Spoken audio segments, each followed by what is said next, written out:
Hi, my name is Keith Knapp. I'm with Vermont Hozerz from down in Sudbury, Vermont. I got introduced to Joe's Pond Association through FOVLAP, the Federation of Vermont Lakes and Ponds. I participate on a few calls about managing milfoil and permitting processes with them on a monthly basis, and that's where I met Barry. And Barry started talking about how they had just had milfoil introduced into the pond last year, and he was looking for somebody to come up and do the dash work to deal with the milfoil. So we responded and figured out a way to get the whole team and all the equipment up here for a week here in a wonderful June, and we're out there harvesting today. Tell us a little bit about your background, how you got into milfoil management, aquatic invasive species. Well, I'm a mechanical engineer by training. Spent most of my professional career doing medical devices for the industry.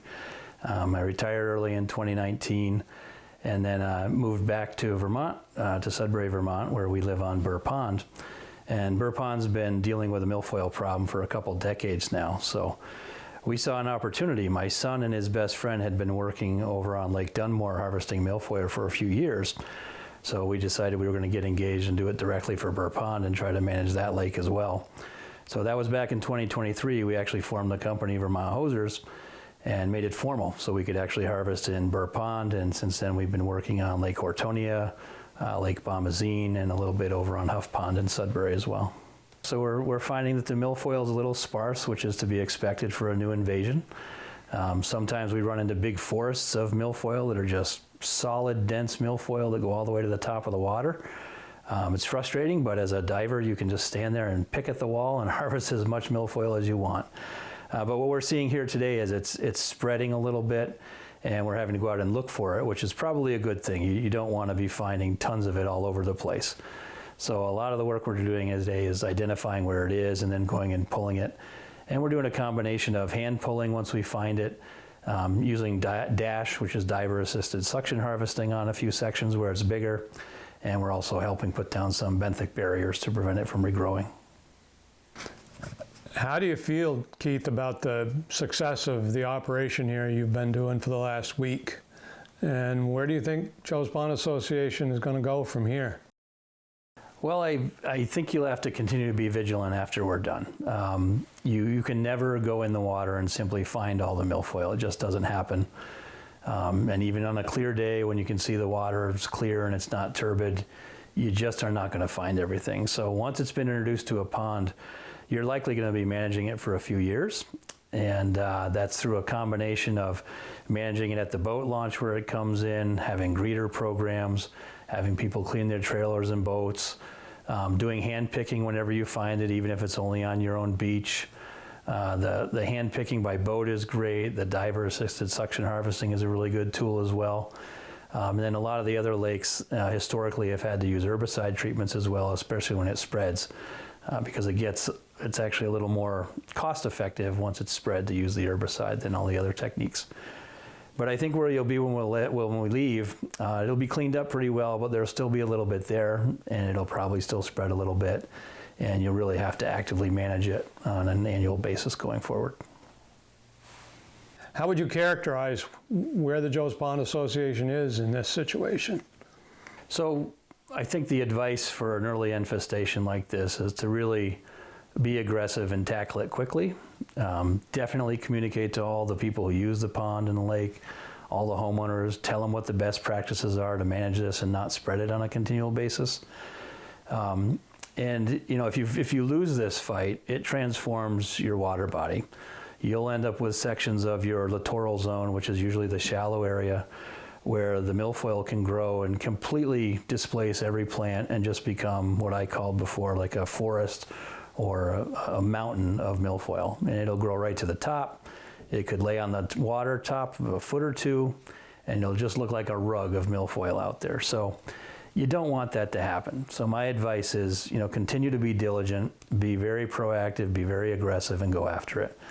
It's a long battle, and you're not going to win it in one season, but you got to be diligent, and you really have to get everybody involved. It only takes a couple people who don't clean their boats, who bring it in here and it falls in the lake and grows again in another location. And I think you can see from your own history of the plant surveys, it can spread quite a distance in just one season. In your opinion, Keith, what are some of the most important things the Joe's Pond Association can do to avoid this problem getting worse, and for that matter, for other lakes to avoid getting into this situation in the first place? Yeah.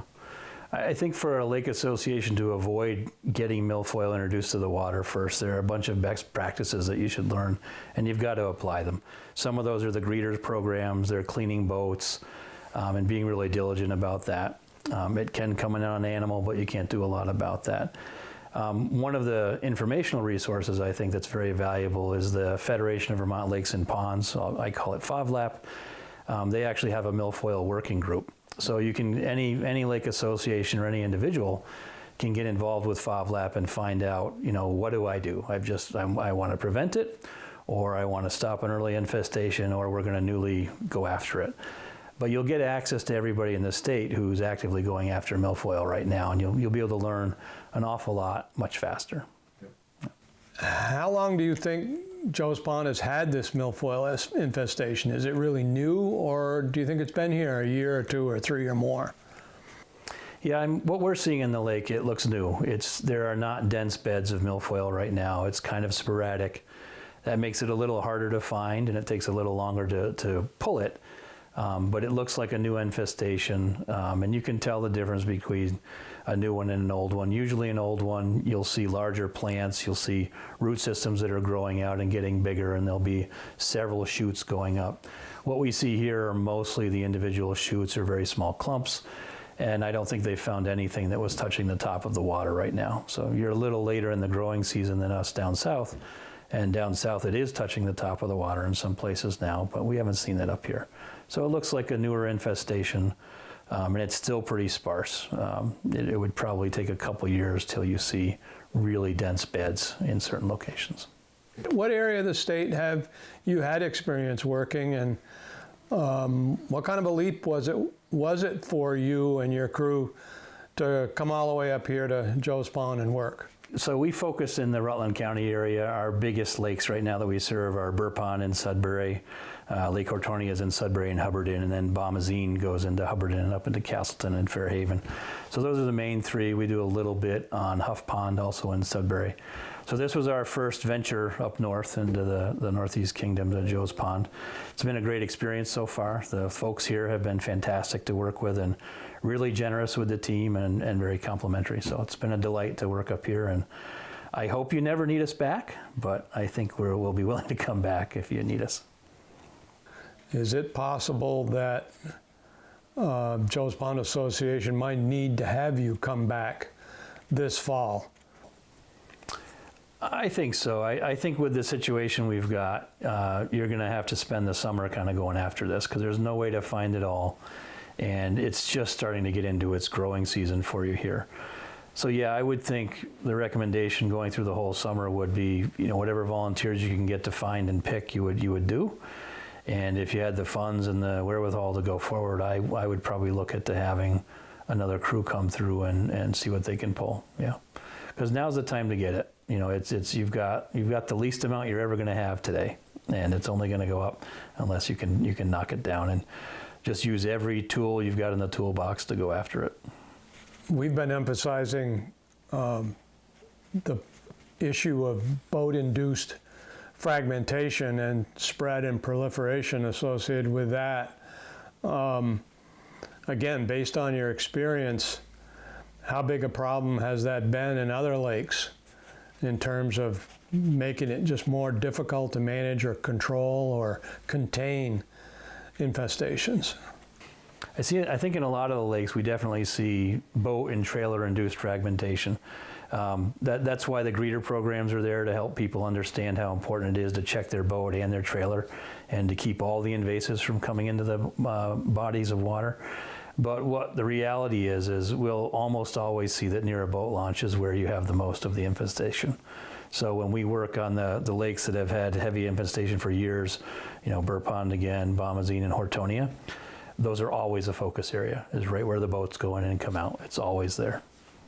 But you can definitely understand that. And if you've ever taking your boat in or out of one of those areas that has a lot of local vegetation and milfoil, you almost always find a piece of milfoil sticking on your trailer. What most places run into, most ponds and associations run into, is really a funding issue. So a lot of times you'll get an awful lot of ideas, and it'll come down to funding. How much work can I actually do and afford to do to go after this? Volunteers are great, and volunteers can do an awful lot of work, but it's rarely the volunteer work alone that solves this, or even, let's call it, mitigates it. You know, you'll hear from the state very often, you're going to manage or you're going to mitigate your milfoil. You're not likely to eradicate it unless it's in a really early infestation. I think there's only been one area in the state that's eradicated it so far.